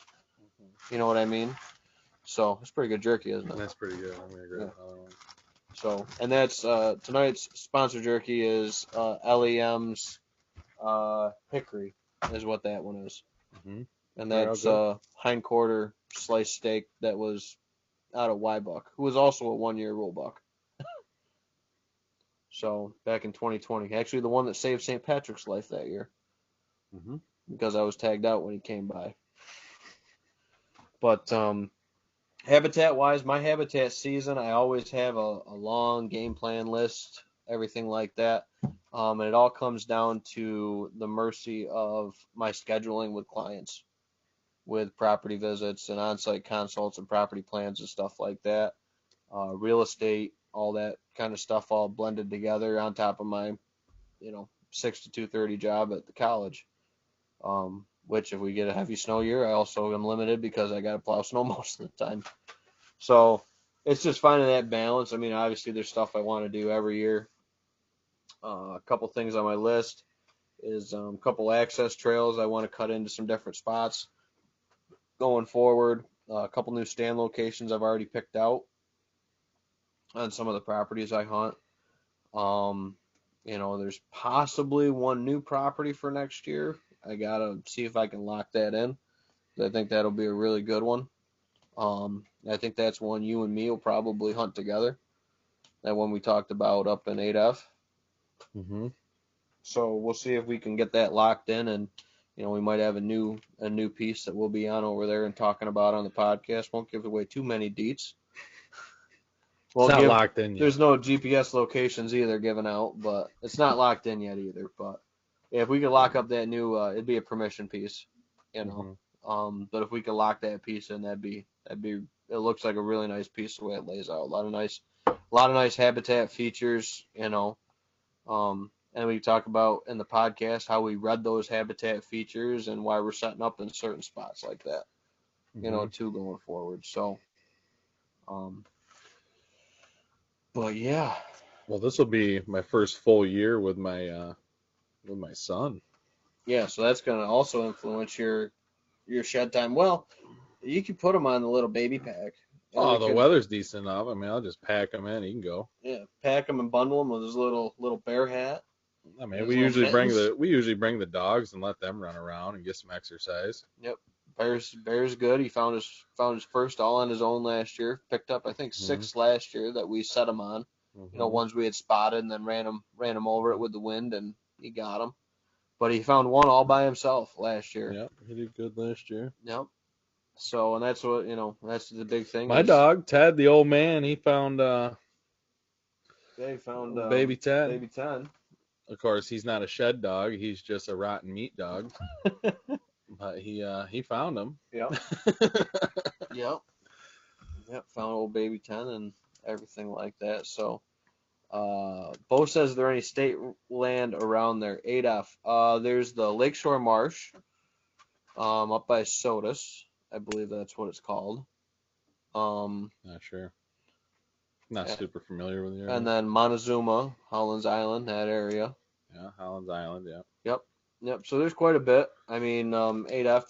There's quite. I don't know if Montezuma is going to be an 8F. That might be in. I think that's 7. That turns into out there. I'd look it up, but I don't know. Want it to slow down the connection. So, but yeah, there's some state land pieces around. Galen Wildlife Management Area down there on. Can't remember the road there. But yeah, there's a couple. You can find a full list of them on the DEC website.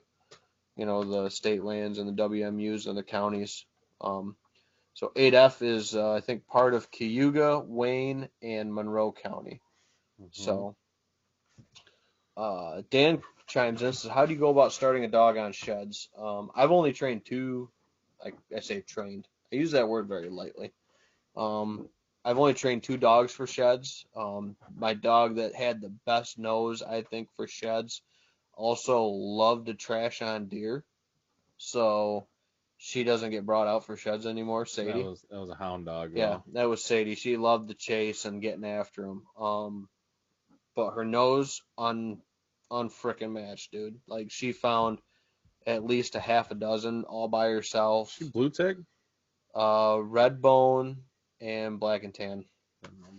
Red bone, black and tan mix.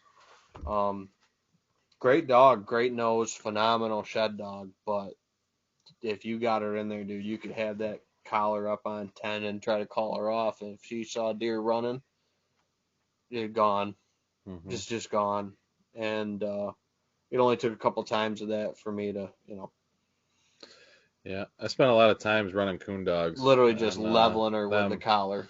Them trashing off. You're in for a long night, depending on what they're running. Yep. So to get back to Dan's question with it, Bear's only my second shed dog. I would say that in dealing with dogs in general, you can take this for what it's worth. I would definitely recommend a female dog if you were going to train a specific one for a shed dog. I think they're a heck of a lot smarter. And you could take that for what it's worth. If you've been around dogs enough, hounds, labs, anything like that, a lot of the really, really good ones are mostly females. Sadie was a female, obviously. Bear's good. He means well, but he's about as sharp as a box of marbles sometimes. Bear is bear. Bear is bear. He's a big lovey goof. He's a wrecking ball. But the biggest. There's nothing graceful about Bear. Nope. He's a loafing giant.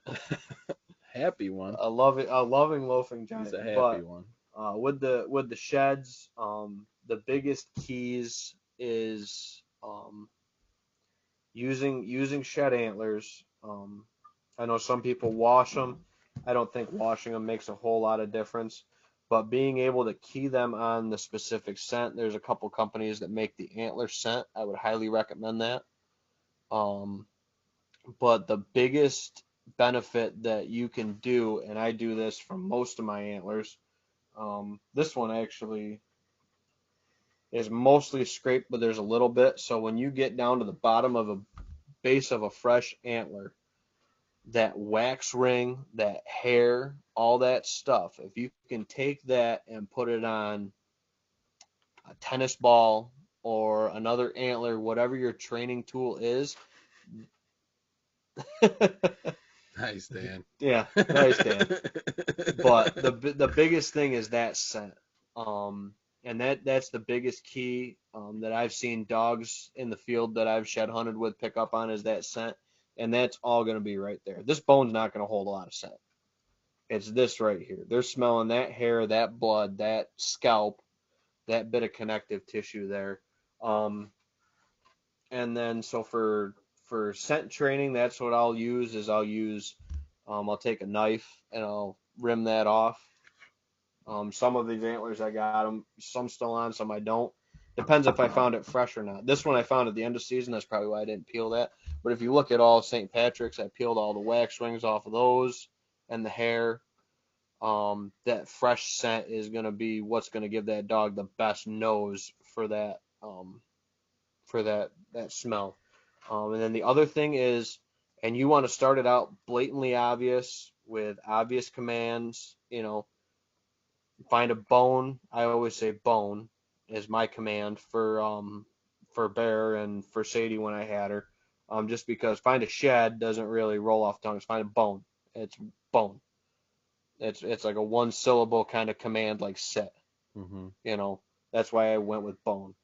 Um, and sometimes we'll just go out and we'll sight train.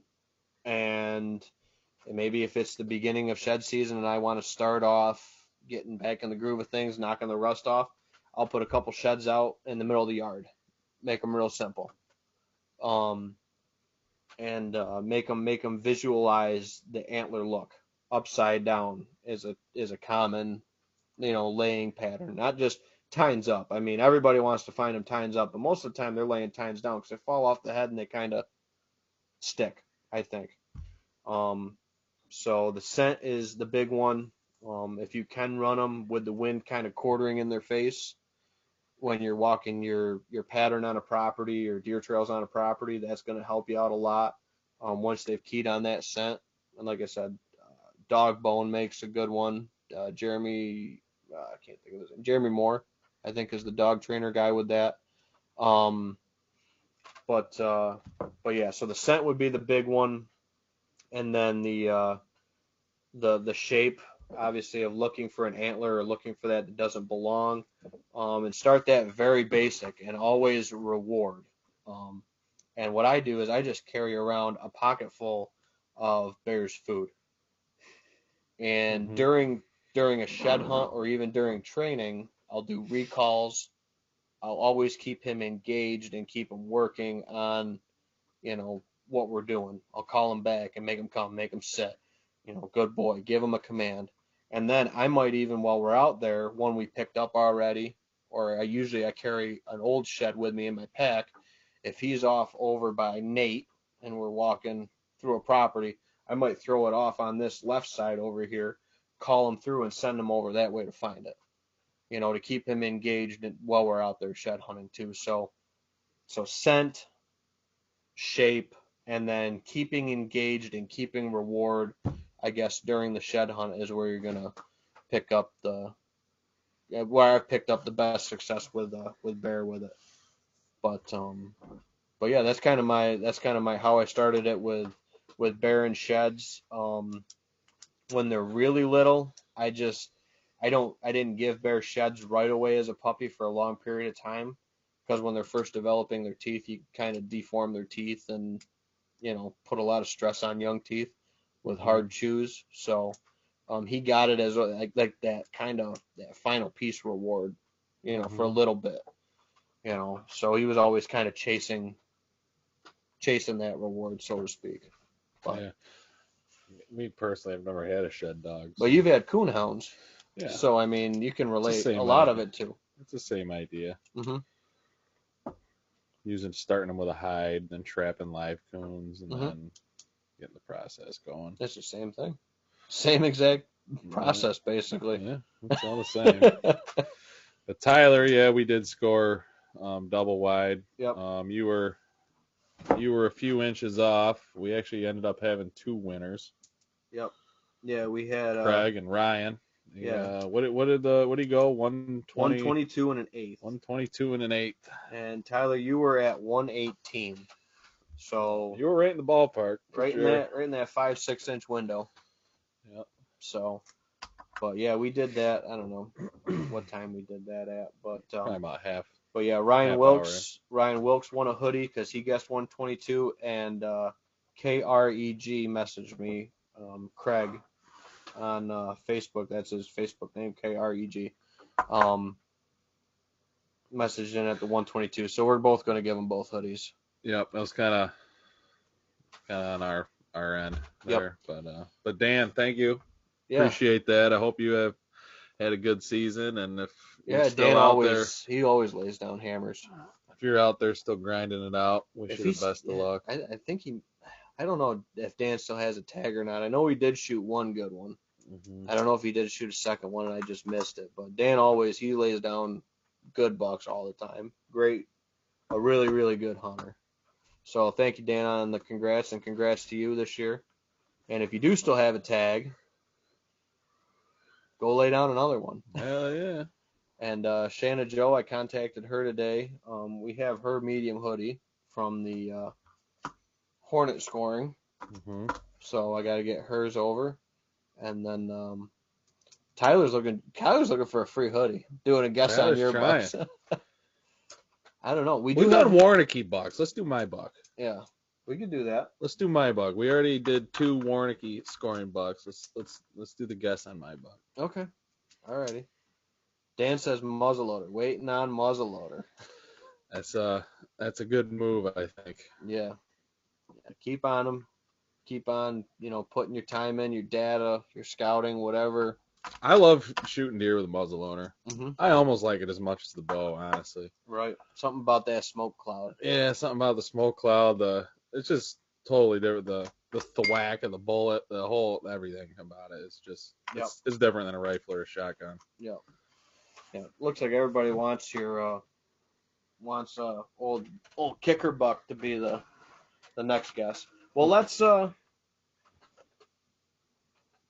we want to do it next week or we want to wait a week? I'll do it next week. Well, what do you want to do? Well, we'll announce it this week, and we'll collect scores for 2 weeks. We'll collect scores tonight. We'll collect scores next week's episode. And if you want two, or do we do my buck next week, and then the following week we do? How many hoodies you want to give away? I don't know. They're for sale. Oh, you guys. Well, we only got $4. Oh, that's true. That is true. That is true. Well, we only got 2 left, so you only give 2 more hoodies away. Well, not if Till it's the next same season. number. Till next season. But all right. Well, that was our bad. I don't know. What do you want to do? Let's We could do the 2-week thing. No, we'll do him. We'll do that. We'll do a hoodie giveaway, but we also do have hoodies for sale. What Trying to recoup some of the money. What measurement do you guys want for, what do we call them, a kicker buck? Sure, I call them the inside kicker 10. Yeah, the inside kicker 10. What measurement do you guys want? And we're doing gross. Gonna go gross green score on Nate's buck here. You hold him. It's your buck, not mine. So we're gonna go gross green score. What tine measurement do you want on this buck, or what measurement do you want? We'll take a quick poll on that. To what measurement you guys want for this buck to help you with your score guess for him, and we'll do it. We'll do it next week in the shed. We'll score him in the shed, or we could wait a couple weeks and we'll score him in the shed. All right, I think we'll score him in the shed. Both G2s. No, there's one measurement, Tyler. One. Tyler's trying to zero in on that. Yeah, he's trying to cut that curve off. Tyler says, quick question, guys. Got $4 showing up at night only. Any late season tricks to get them daylight? Yeah, Dan hit a pretty good comment there. Find the bedroom between sleep and food. It depends on what time of night. With the what time they're showing up at night. If they're showing up a half hour after dark, they might not be far from the property. Last 10 minutes illegal shooting, he'll be there. Yeah. The big thing I could say, Tyler, is watch the weather. Wait for one of these big fronts. Have lots of videos of them in the plots. Yeah, so they're going to come to food. Wait for that weather to hit. Wait for something, and I know it sounds, crazy, but look for that weather to hit hard. Don't overpressure that food. Wait for that weather to hit. Wait till you can see that storm building out. I don't think there's anything for this weekend. I mean, it'll probably be muzzleloader at this point. For weather building. I haven't really looked at the weather too much. We just haven't got that nasty weather to get them crazy. I mean, we might have some snow Sunday. It looks like in this area. They're calling for some wind and snow possible. So maybe that, this Saturday night before the Sunday snow event, that'd be a weather pattern I might key in on if I was still out there with an east wind. kicking around. You know, Monday after the front, you After the know, front. putting that on. But then we're wet and rainy again. I would definitely say that That weather. Saturday, Sunday, Monday. Yeah. And I've killed them during that snow too, because they're gonna have to feed that furnace. Saturday, probably before Yeah. that evening. But I mean, Tuesday morning we're gonna be pretty cold at 22. So Monday, yeah. Not big on the whole That morning Saturday, set. Sunday, and then the Monday, the first day of muzzleloader in the southern zone, I think would be your best. Your best in the next 7 days, easy. But yeah, I would definitely just key in on your weather and pattern, temperatures. Um, you know, fronts rolling in, And hunt the front and back of them. any kind of 1 year old data that you might have for That piece. for that piece that you might be hunting, or if you know anybody in that general area, I would say within the same town or county, you can get pretty close. You know, um, this first week of December, I backtrack it, and you're getting right into that lockdown point of that first rut. So if there was a decent doe population, maybe in your neighborhood people don't shoot does, you might get a second estrus cycle swing of does coming in. So you might be able to key off on a second rut. Or you might have some of these doe funds, getting a good enough weight under them to be sexually mature. So there's always chances for that, but I would say at this point, if you can keep off of your food, keep it unpressured, and then wait for those nice weather fronts to hit, you're going to make out. They're going to start shifting toward it because they're going to feel that relaxed with the pressure. Um, Showed up late season at night about the same times. So um, you should be able to start looking at that pattern of when they're showing up, where they're showing up from, and like Dan said, start to backtrack it a little bit. That was a great point. Backtracking to bedding. Um, they got to be going somewhere or doing something. Um, and a lot of it might be that they're hanging right around that plot or that property, and maybe it's you got to be on the bedding movement side of the edge, rather than the wait to see everything come out, because they could be hanging back in browse cover before getting out to the transitional food plot or food source at night, whatever it might be. They usually won't. I mean, if you're in a fairly, I guess, pressured area like most places are in New York, um, you're not really going to see them break out into an open field until that last 15 minutes, in my Unless opinion. it's super unpressured Yeah, or like way laid back piece. yeah. Hmm. I know all my But pieces. It's all that last 20 minutes is when they start coming out into the fields. yep, He didn't step out until the last 10 yeah, minutes of legal shooting. literally, yep. And 2 3 years ago, you wouldn't have been able to shoot them. 2 3 years ago, I would have been up and out of there. And Yep, then the same thing with my muzzleloader buck last year. I shot him in the last 10 minutes of legal shooting. yep, yep. And with this kind of steady weather, I would call it steady. We're only changing by like maybe 10 degrees, Mm-hmm. total over this span. Is look for whatever change is going to be, even if it's not super major, whatever change is what we key off on. Just like we did that night we both killed. The wind laid down, the weather started to cool for a day or two. You know, we had Mm-hmm. that change, and we moved in on that change, and we're found success in it. We could have easily picked a spot and just not been the right spot we picked that night either. You could have sat the corn instead of the green. You know, Yeah. I could have sat the west instead of the east, or whatever you want to call it. Who Mm-hmm. knows?